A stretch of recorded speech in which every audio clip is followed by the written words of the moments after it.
Thank you so much for being subscriber to my YouTube channel. Kevin's Spellings course admissions are open now. Spellings course నేను ఎందుకు చేశానంటే, చాలా students నన్ను already యూట్యూబ్‌లో free videos ఉన్నాయి. 6 videos ఉన్నాయి. అందులో నా ఇంటెన్షన్ ఏమంటే ఫస్ట్ క్లాస్ టు 10థ్ క్లాస్ కవర్ అయితే స్పెల్లింగ్స్ ఏమైతే ఉంటాయో అవన్నీ కవర్ చేయాలి అని ఉంటుంది. అవి చూసి స్టూడెంట్స్ అడిగేవాళ్ళు, "సార్ స్పెల్లింగ్స్ ఇంకా మంచిగా నేర్చుకోవాలి." అనేటప్పుడు నేను ఆలోచించాను. ఆల్రెడీ వీడియోస్ చేశాము. దెన్ కొత్తగా ఏం చేయొచ్చు, ఎలా ఎయొచ్చని. అప్పుడు నాకు వచ్చిన ఆలోచన ఏంటంటే, ఇంగ్లీష్ రీడింగ్ చేయగలిగితే వొకాబులరీ పెంచుకోవడం, సెంటెన్స్ ఫార్మేషన్ చేయడం, రైటింగ్, స్పీకింగ్ ఇవన్నీ వస్తుంది. సో, ఈ రీడింగ్ ఒక్క స్టెప్ ముందు స్పెల్లింగ్స్ ఉంది. సో, స్పెల్లింగ్సే రాకపోతే రీడింగ్ దెబ్బతింటుంది. అండ్ రీడింగ్ దెబ్బతింటే మీరు చూసారు కదా, రైటింగ్, స్పీకింగ్ వరకు వెళ్ళేటప్పుడు ఇబ్బందవుతుంది. సో, వెరీ బేసిక్ స్టెప్ ఏంటి?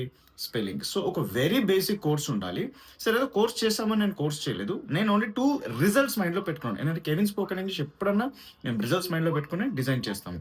సో, రిజల్ట్ ఏం రావాలని నేను అనుకున్నానంటే, ఒక స్పెల్లింగ్ వింటే స్టూడెంట్ రాయగలగాలి వితౌట్ స్పెల్లింగ్ మిస్టేక్.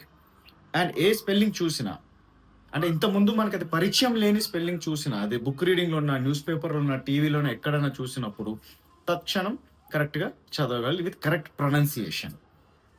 ఈ 2 రిజల్ట్స్ డెలివర్ చేయాలంటే ఏం ఆటంకాలున్నాయి, ఏం ప్రాబ్లమ్స్ ఉంటాయి స్టూడెంట్స్‌కి అనేటప్పుడు, ఇప్పుడు సపోజ్ ఏ అనే తీసుకుంటాం. ఏని ఏ అని అంటున్నాం. కానీ ఈని కూడా ఏ అని అంటున్నాం. ఎలిఫెంట్ అని చెప్పినప్పుడు ఈఏ వస్తది. కానీ అప్పుడు కూడా ఏ అంటున్నాం. ఇప్పుడు ఏ ఏంటి? ఈ ఏంటి? మళ్ళీ ఐ అంటాము. మళ్ళీ ఐని కూడా ఈ లాగా వాడుకుంటాము. సో, ఇయన్నీ కన్‌ఫ్యూజన్స్ ఉండడం వల్ల అసలు ఈ స్పెల్లింగ్స్ ఏంది? స్పెల్లింగ్స్ హోల్ ఏంది? ఇవి ఎట్లా రాయాలి? ఒక్కొక్కసారి ఒక సౌండ్ ఏమో ఇది ఇక అంటాం. ఇక్కడేమో పుట్టులో పియూటీ అంటాము. కానీ ఊ ఉంది. బట్‌లో ఆ సౌండ్ ఉంది. బియూటీ బట్ అని ఉంది. ఈ కన్‌ఫ్యూజన్ అన్నీ ఏది లేకుండా మిమ్మల్ని ఒక స్పెల్లింగ్స్ ఛాంపియన్, ఒక స్పెల్లింగ్స్ ఎక్స్‌పర్ట్ లాగా తయారు చేసాం. Give you 4 weeks time. And నేను చెప్పిన వర్క్ చేయండి. వీక్లీ 6 క్లాసెస్ ఉంటాయి. చివర్లో హోంవర్క్ ఉంటది. ఆ హోంవర్క్ చేయండి. ఈ 4 వీక్స్ వర్క్ చేస్తే అండ్ స్టూడెంట్స్ నేను చెప్పే results uh uh uh course చేసినప్పుడు వాళ్ళకి they are very happy. And వాళ్ళు ఇచ్చే ఫీడ్‌బ్యాక్ ఏంటంటే, తెలుగు మీడియం స్టూడెంట్స్‌కి మీరొక వరం.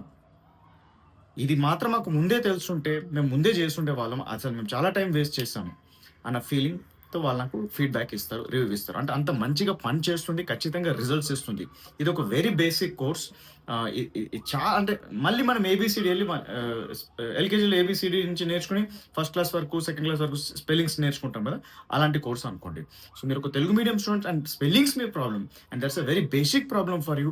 Then you have to do. మీరు ఖచ్చితంగా కెవిన్ స్పెల్లింగ్ కోర్స్ చేయాలి. నేను చెప్తున్నాను విత్ విత్ కన్విక్షన్ నేను చెప్తున్నాను. కాన్ఫిడెన్స్ నేను చెప్తున్నాను. ఇలాంటి స్పెల్లింగ్స్ కోర్స్ ప్రపంచంలోనే లేదు. అండ్ ఇది మీకు ఖచ్చితంగా రిజల్ట్స్ ఇస్తాయి. సో, మీకు నిజంగా రిజల్ట్స్ కావాలంటే నా దగ్గర రండి. నేను చెప్పే పని 4 వారాలు చేయండి. మిమ్మల్ని స్పెల్లింగ్ ఛాంపియన్ చేస్తాను. Ping me on WhatsApp to take admission in Kevin's spellings course.